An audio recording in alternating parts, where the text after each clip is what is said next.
Hi, I'm Mark Madison, the historian at the National Conservation Training Center, and I'm happy to bring you another installment in our broadcast series of Conservationists in Action. And I think today we actually have the conservationist who's traveled the farthest. We're very fortunate to have Jonathan Meyrav here, who is the tourism director for the Israel Ornithological Society, the Israel Ornithological Center. And he's been making a whirlwind North American tour and carved out a day to come to West Virginia and visit with us. So Jonathan, thank you for coming so far. It's a pleasure to have you here. It's my pleasure. Thank you for having me. And the tourism director does quite a bit.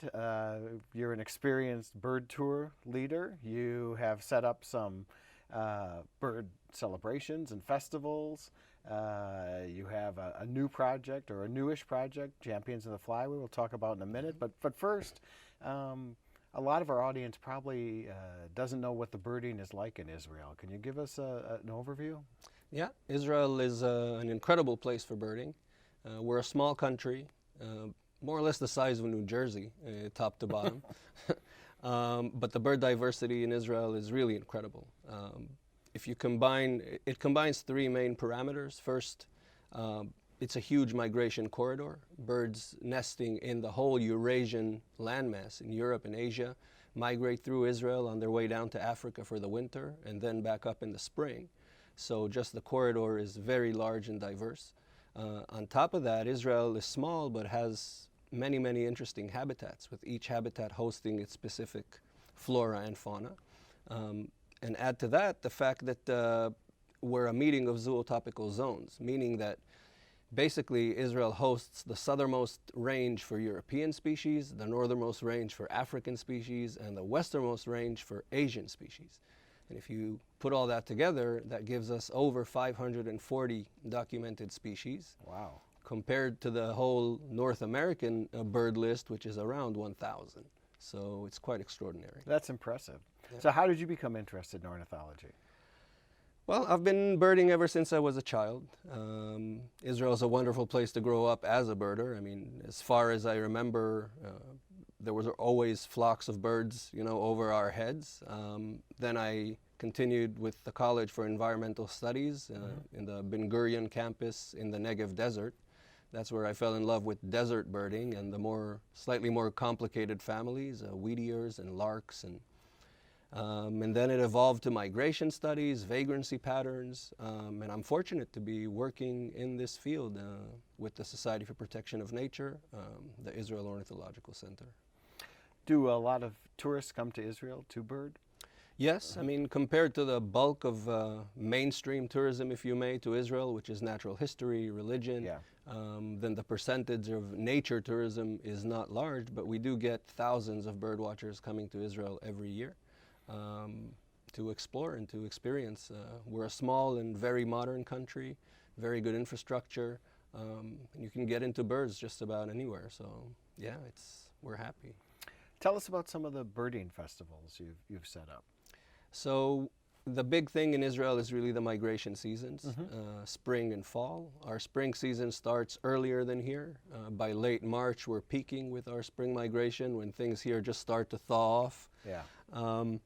So spring is really our big season, and we have a big event called the Eilat Birdwatching Festival that happens usually in the last week of March. And it's basically an 8-day program where people come down. It's based in Eilat in southern Israel, the southern tip.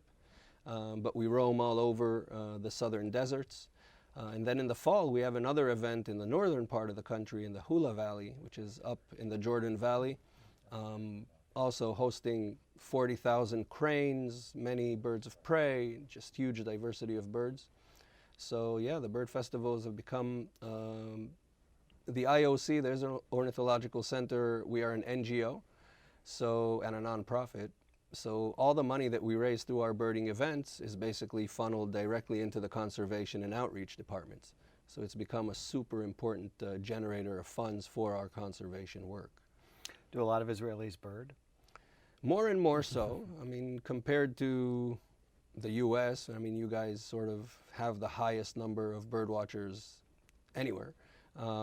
So no, but there's quite a few, several hundred active birders in the country, and more. We've got the young generation more engaged now. we're working on it. But yeah, more and more bird watchers in Israel. Well, the festivals help. Yeah, definitely. Generate interest too. Definitely. I'm curious because I work for the Fish and Wildlife Service, and we manage migratory birds that go between nations and between states and so on. How does the system work in Israel for migratory birds?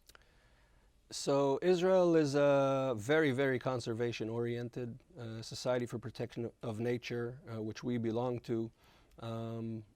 Also, because we are an NGO, we can really fight and stand for nature, even when it comes to going head-to-head with government policies sometimes.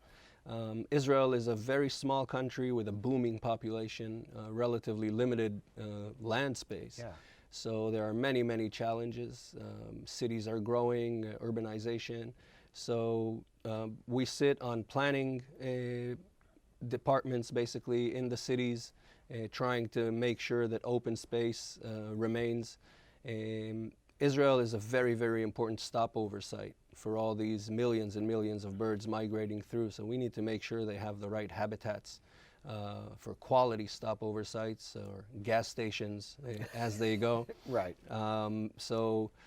And we live in a very problematic part of the world when it comes to conservation.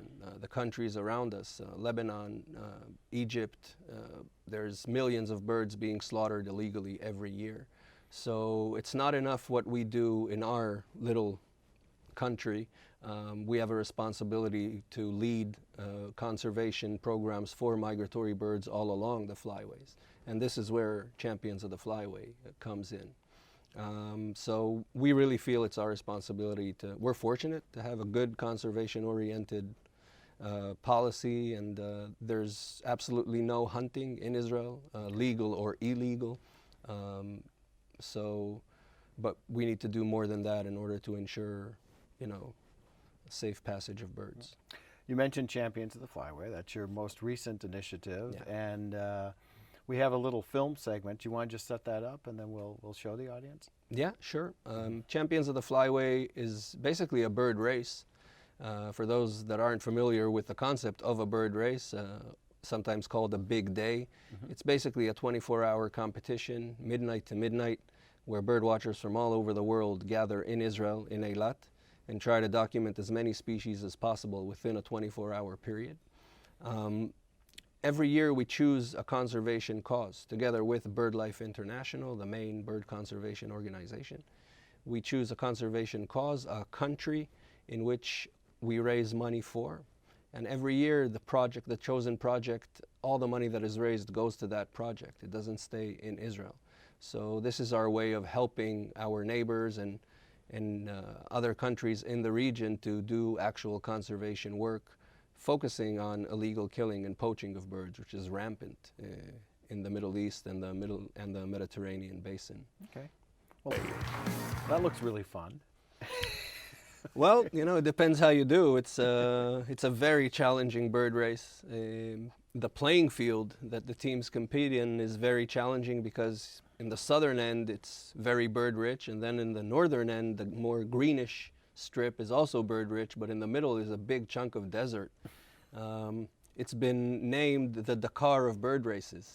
I like that. Yeah, because of that chunk of desert. And it's very, very challenging. It's not an easy 24 hours, but it's fun, of course. Where did you come up with the idea for it?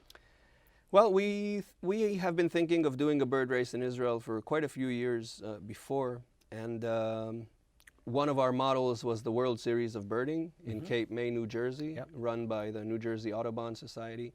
It's a bird race is a very crowd-engaging concept. It involves, birding, hardcore birding, and that sort of like sports element. And we said, let's take this bird race concept and put it right atop of an important conservation message. And we feel we're onto, a winning model. It's raised over $400,000 for conservation now. We've helped quite a few BirdLife International partners in the region. Georgia, Greece, Cyprus, Turkey, Serbia, and Croatia. We actually had a joint project for Serbia and Croatia, and following the race, they had to work together for the first time after 19 years. We have a joint Israeli-Palestinian team taking part with birders from both sides of the conflict, if you may, showing that conservation really has no boundaries and we should all work together and pull together for the birds. It's nice to have a positive element like that. That sounds wonderful. You made a brief cameo in this video talking about some of the endangered birds that people might see. What are some of the endangered and threatened species in Israel?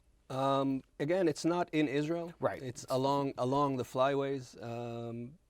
The thing is that many birds that we think are common or in our heads are common are declining very, very rapidly. I mentioned turtle dove.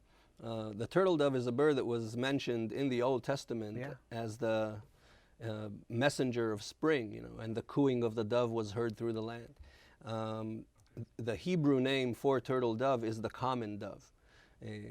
But turtle dove populations are crashing throughout its whole breeding range, mainly because of birds being shot along the migration corridors. Species such as Ortolan Bunting, it's a small bunting similar to your sparrows. This is a species that's considered a delicacy in French gourmet cuisine. Now, it's illegal to eat them or to sell them in France, yet there's a black market that, basically based on hunting, poaching in Egypt, for example, where they catch hundreds of thousands of these little guys and then smuggle them into southern Europe. So there are many, many species that are declining due to poaching. Shorebirds, birds of prey. It's really indiscriminate shooting of no one is spared. It's really horrible. What are some of your successful efforts to try to stop poaching? Is it education? Is it law enforcement? What are you trying to do? It's a combination of the two, but education is really the key.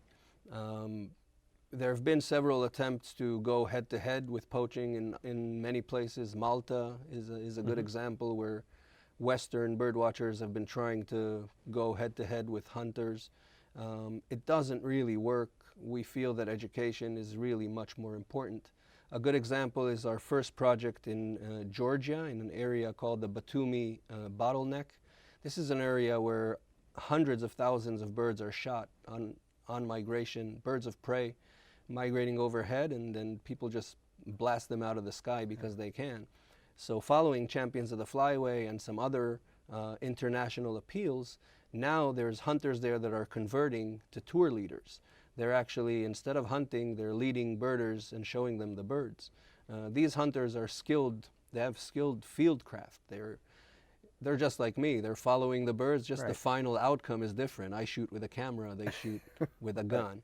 So not only are these people now making more money with birding tourism, they're also advocating and contesting other people in their villages, saying, hey, don't shoot my birds because, I need to show them. And there is a clear decline in the shooting in Georgia. Similar things are happening in other places. It takes time. It's a long road, but we're optimistic. I mean, it's all in educating the younger generations.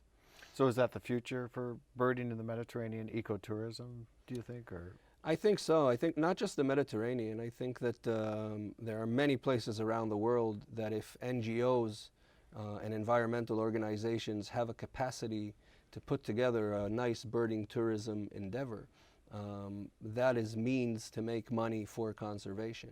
And it's happening in many places around the world. Birding tourism is on the rise.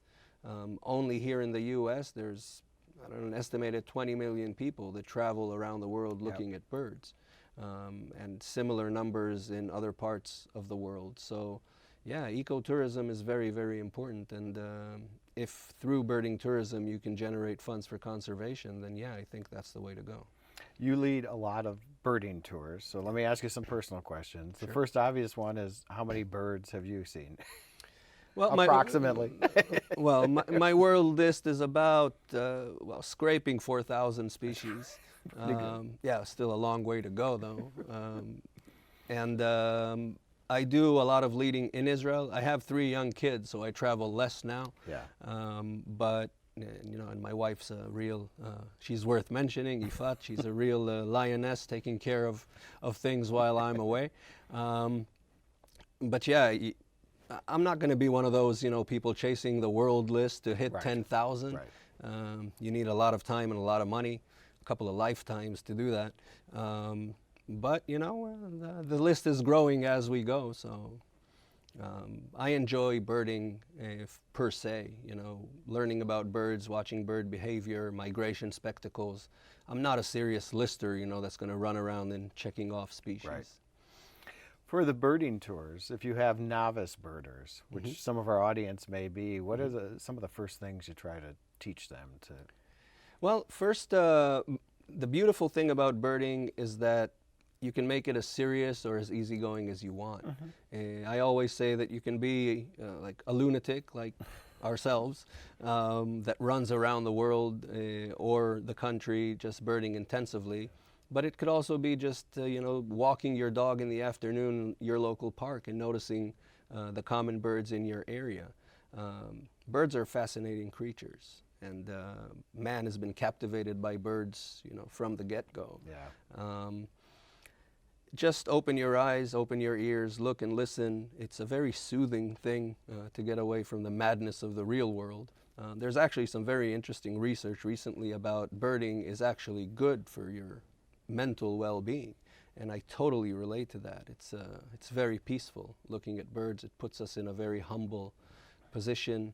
Migration is incredible, and it doesn't matter what we throw at this world. Mankind is doing all kinds of atrocities all over the world, but migration carries on and life goes on. And just open your eyes, get a pair of binoculars. There's multiple resources available. There's wonderful birds, doesn't matter where you look. Yeah, and just, you know, keep your eyes and ears open and watch. That's a very eloquent end. I do have to ask you one more question, though. You mentioned some exciting international cooperation with Georgia, Serbia, Croatia, all sorts of countries. Do you work with any American NGOs? Yes, actually, we work with the American Birding Association here in the States. I just returned from Delaware City, where I gave a presentation with the ABA. They're very supportive of our international endeavors. We work with National Audubon here and various Audubon chapters throughout the U.S. that some of them have tourism trips. We've got a Massachusetts Audubon is sending a group to Israel in a couple of months. I think today it's easier than ever to work together. Society for Protection of Nature has an office here in the U.S. It's called ASPNI. Their website is Nature Israel. We are an NGO and a nonprofit, so we don't rely, but a lot of our budget depends on donations and the support from the public. So anyone that wants to support birdwatching in Israel, conservation in Israel, is welcome to do it through the American Society for Protection of Nature, ASPNI. And yeah, together we can, you know, do great things. All right. Well, Jonathan, thank you so much for traveling, 3,000 miles or so to come here, among other places. We're excited to host you for a day, and keep up the good bird conservation work. It's much appreciated. Thank you. It's a pleasure to be here.